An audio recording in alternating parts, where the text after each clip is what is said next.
Hello guys, today I will have a student trip to Under and Tuglas Literature Museum. It was part of the class named ESTONIAN Literature. So I will take the bus number 5 from the station near my university. And Tallinn today is a little raining. Yes, that's the weather in Tallinn. Sometimes it rains, sometimes it's beautiful day. Let's see how our student trips go. I'll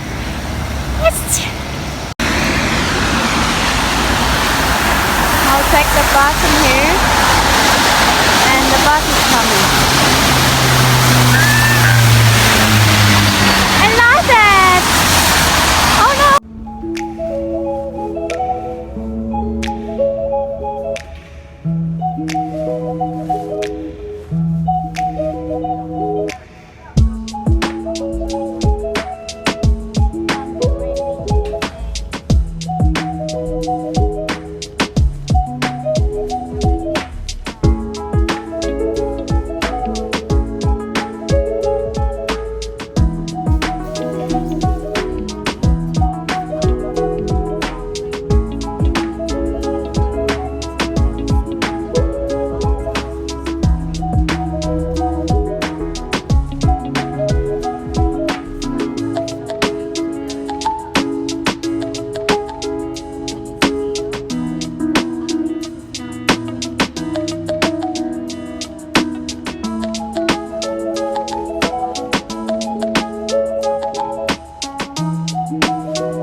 So I'm arrived in this station and it's raining, so I have to walk around 200 meters.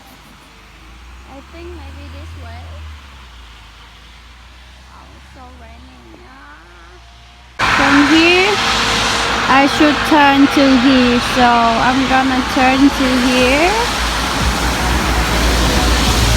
And it shows that I need to walk 200 meters, so I'm gonna walking now. And it's so wet, it's under the rain. Oh, the trees are changing the color, it's so beautiful. You know, walking. So beautiful, guys. Not sure where it is. I hope I don't get lost.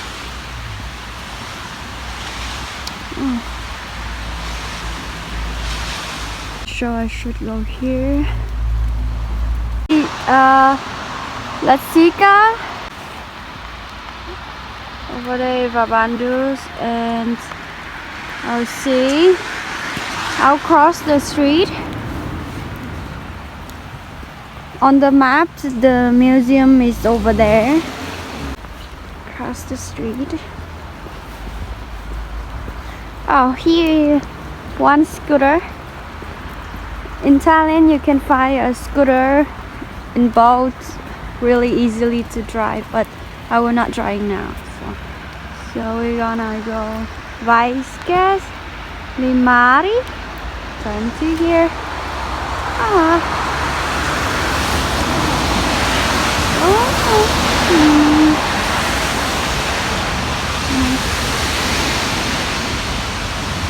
I hope it's not too far. Raining.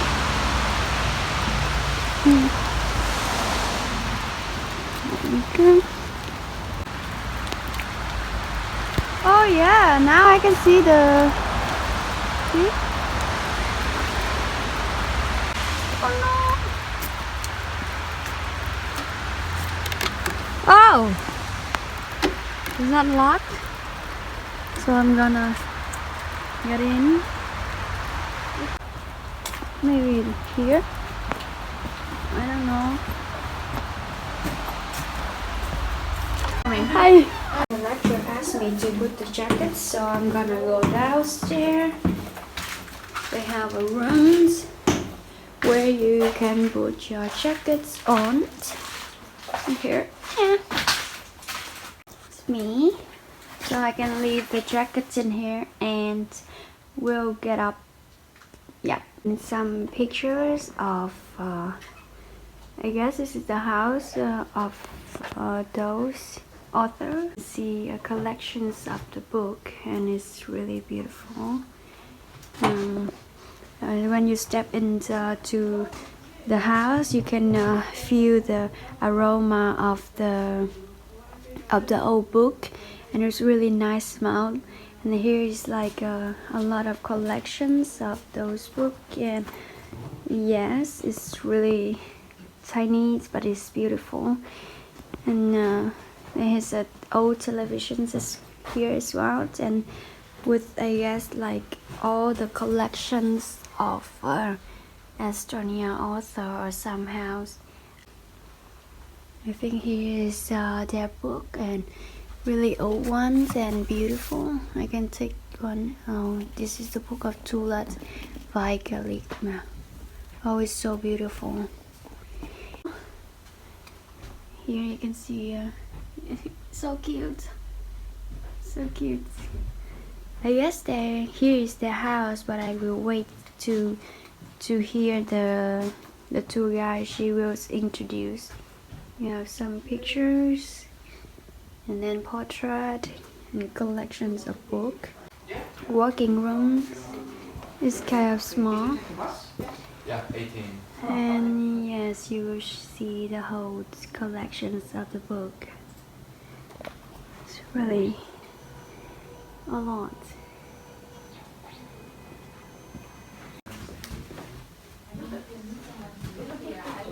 If you need someone, I would do that. Yes, I will keep this in mind. Russian, German, French, I also think. Swedish should have been fluent, but he has translated from many other languages. And Is that the monkey in the There you fire? can see some small book in the collections of Tuglas, and he's already has like more than 50,000 books with variety nations that he can speak more than 9 languages. Those are fairy tales. Some are here. That's all about here. Maybe German books that I cannot read. Others are Swedish. He also speaks some Italians, as the two guys he said that. Hi. And the other books are really beautiful that you can see on the collections. Hello guys, so in my hand right now is Popi and Huhuu. Is the original versions of the book, and by next week our group will be analysis for the book of Tuglas. We will analyze Popi and Huhuu, Rider in the Sky, Shadow of a Man, and At the end of the world. at the end of the world. And I will analyze this book, and let's see how this next week going. okay.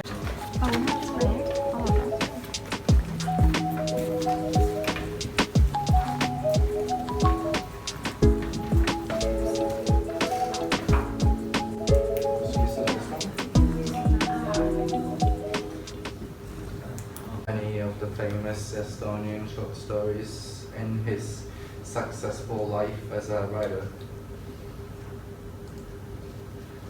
And this is gonna be the order we're gonna be talking.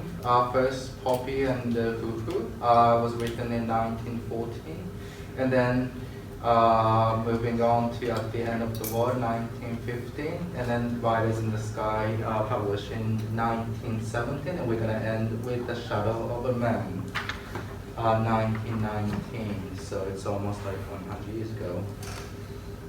Okay, now I'm gonna pass the floor to guys, and today I will introduce with you guys one hint writing. It's Popi and Huhuu. And short summary about the stories is about the dog and the monkey. Popi is a dog and the monkey is named Huhuu, who were waiting for their master to go home, but one day he just disappeared and abandoned them and not returned. On this special days, their life changing, and Poppy is start thinking more about how he gonna deal with the new master, how his life will be going on after that day. And Huhu's on the other hand, he changed completely, get lost. And then this when that also have a trailer, so I will show you guys and you guys will. Let's also have like a tool. I couldn't find the full movie.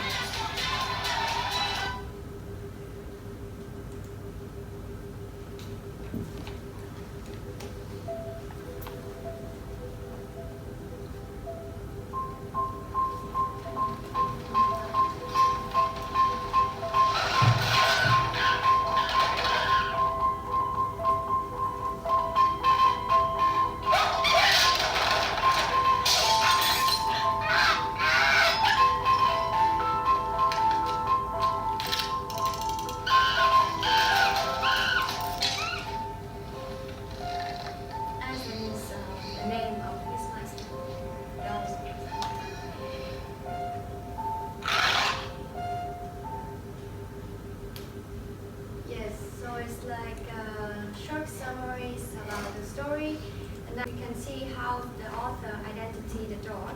Even it's just not like normal animals, he was narrator the stories, and in those lines he was thinking how he's safe in familiar corners and how he was really safe when he saw something he doesn't know that it's the monkey. So he was thinking and then acting like a normal dog and smelling a lot of things around the house and cheese and cauliflowers and these and pork, and he was thinking and he knows exactly who he is. He was a dog, he was himself, and he also knows and knew his masters as something higher than him and different than him. But with the knowledge of the house dog, it doesn't allow him to know who is what is the monkey and who is the monkey. And later, he started to get smarter and compare two masters, which is Huhuu and then the other previous master, and how they treat them. And you can see on the book, it's a little small, like there were some proof, like he was sure of his own identity, he was himself, he also knows and recognized the master, and he knew all the strange master, but who was Huhuu? So that proves like he doesn't know what Huhuu is, like what's the monkey about. And then he was completely, after that he will compare how those masters treat him. And after that, we also see the author describe Huhuu identity and how Huhuu lose control. As the monkey was start really from the small motivation. He was hungry and then thinking how to escape the cage. And one day with the really strong, and then he really want to experience the freedom. Then he started to use violence and open the cage by himself. But then he was an evil master. That was the author writing about morbidness and ugliness and cruelty, and that is how his behavior and scare Poppy. And Huhuu also acted as a real human master. He started to know what he needs. He started to know he's hungry and he needs to bring food for Poppy, which he called like a friend or companions at home.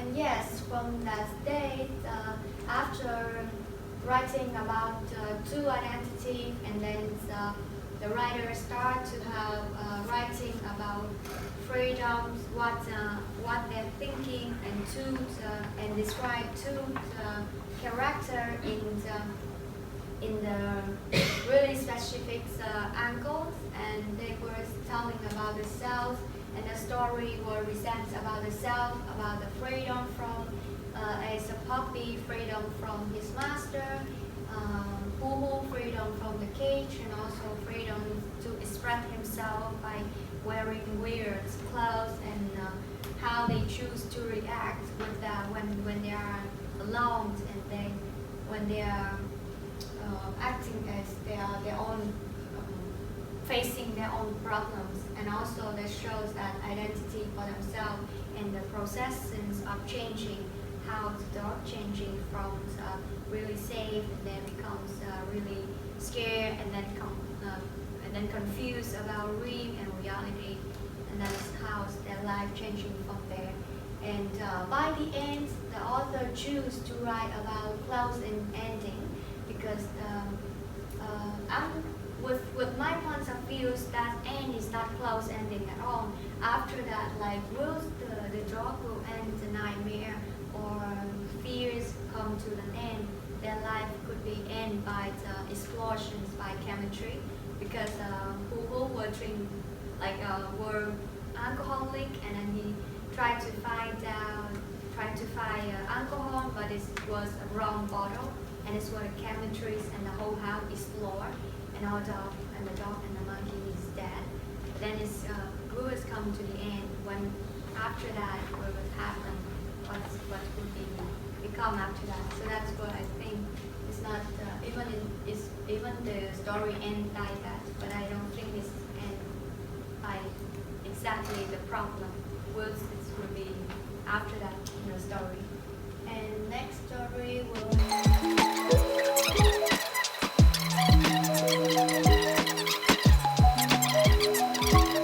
So after 4 story, and we find out some conclusions about the rider in the sky and the character of each story, which has the same point that themselves alone to narrative, and most like driving force to their own story. And some points of view is from the main character as well. The character is rather narrow-minded, and they seem to bring the circumstance and rhymery instinct to the crowd. So basically, there's some character, they have like that ends, and then they cannot have all the choice, they have to choose and make a movement for their own life. And then after 4 story, we found out the writing style of Tuglas. So first is fantasy image and pair with the matter, facts and description. So those lines in each story will have a meaning or describe about how the situation worked, and straightforward names for emotions with the moods of the portraits and surroundings. That means like each of character have specifics how they react in their situations, and true story and realistic, for example, is like a lot of pet words, abandonance, and poverty and stealing money, or the sailor get lost on the oceans, or the sadness after the wars, like a lot of loss after the war. The mother lost the son, and also yes. So we have, and also we have found that the creative voice and diverse in narrator, such as animals and human. So Tuglas used both sides and both variety perspective to seize and write his story. So, and that's all for writing style, and we will come with the questions. But that's our group from prompts, the questions, and we should discuss with you guys. For example, Popi and Huhuu would be somewhere similar to Animal Farm. I think there's one. You can read the book Timbuktu of Paul's Auster. There's similar one, but that's end different way, but it's just a dog perspective as well. But that dog is like really knowledgeable because that master is taking care of him, and he was really acting like a human. He was thinking what he should do when his master died. For example, I remember one sense like his master died on the street, and then the ambulance came, and then some neighbor who called police, the dog catcher, I think, like they should catch the dog. But then he was thinking, and then he will remember what his master teach him, how to run away from those humans, and how to recognize bad human and good human, and how to fight food. And that dog is really smart. I think it's like a similar. But the Paul Auster is the generation after Tuglas. So I think it's Paul Auster. Yeah, Paul Auster. Okay, and what was the name of the book? Timbuktu. Okay. Yes, and then if you have changed, I recommend you read the whole, like a whole section of Paul Auster. He was really inside thought, and there's I think there's also the isolation book. I forgot the name in English, but there's Paul Auster is have creative perspective, and he choose the voice and really deeply inside with the thought. Yeah. I think actually when Tuglas he writing this after his exile time, or during exile time, like in Sweden. Like he was an exile, and he was struggle with economy and financing and his mentality as well. So I don't think at that time when you write something, and I think it just mean to be his, like fulfill his reality, and then he was just creative. And I don't think that's have like anything related to the metaphor, some deeper like that.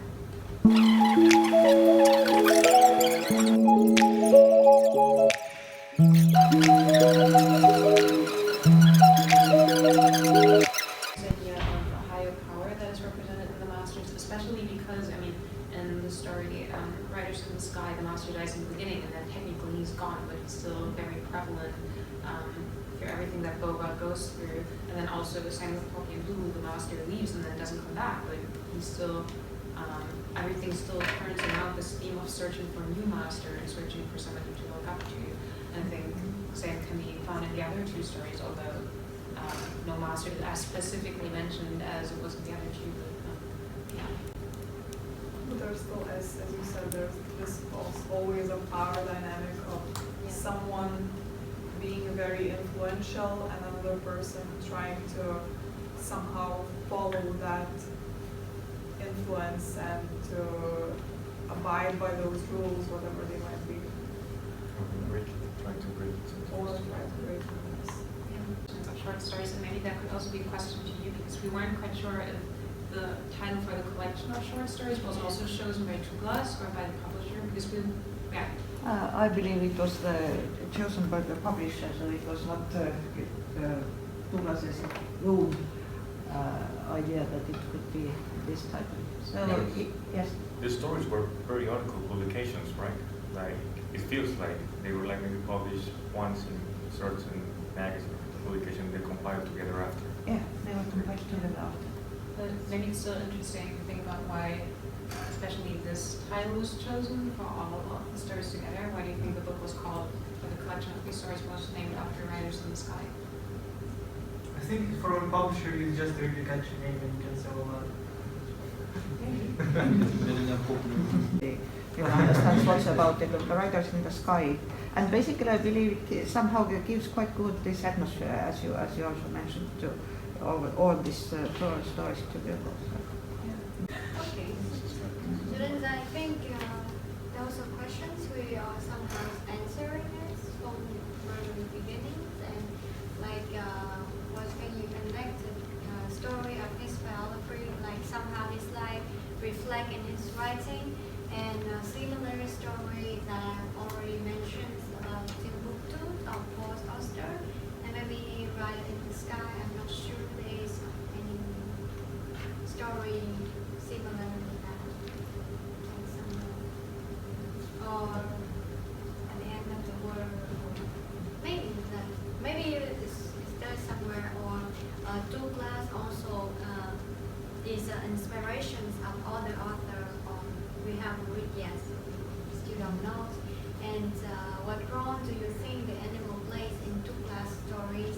As we was mentioned, that was maybe about some others, maybe about. I think about animals, I'm pretty sure Tuglas was into psychoanalysis at that time, and he might have been reading Freud, and might be a representation of it, because it was a popular idea, and it was at the center of intellectual life at that time. So Maybe it was just mentioned just animal, or maybe he just like mentioned Baltic or whatever, like he plays in the rooms, and we can see it all around and again and again in the Tuglas story. And what essential questions or concern are reflected in the novella? There's some questions as I mentioned, in his story, and we haven't find an answer, or even the author didn't answer himself, just like what I'm gonna do, like where is my home, and who I am, and what school is, how we couldn't find those questions either. Yeah, I mean, he does definitely ask in each of these stories these existential questions that we felt like he kind of goes back to the reader, because his characters, like the protagonists in his stories, are also not able, like he said, they're also not able to find answers, and none of the stories really do have happy endings. So yeah, I guess you can say that their hopelessness continues. Yes. But yeah, I don't know if anybody has concluding thoughts or any more questions. Otherwise, And that is all our presentations, and I hope you understood. The layout was very pretty. Oh, thank you very much. Really.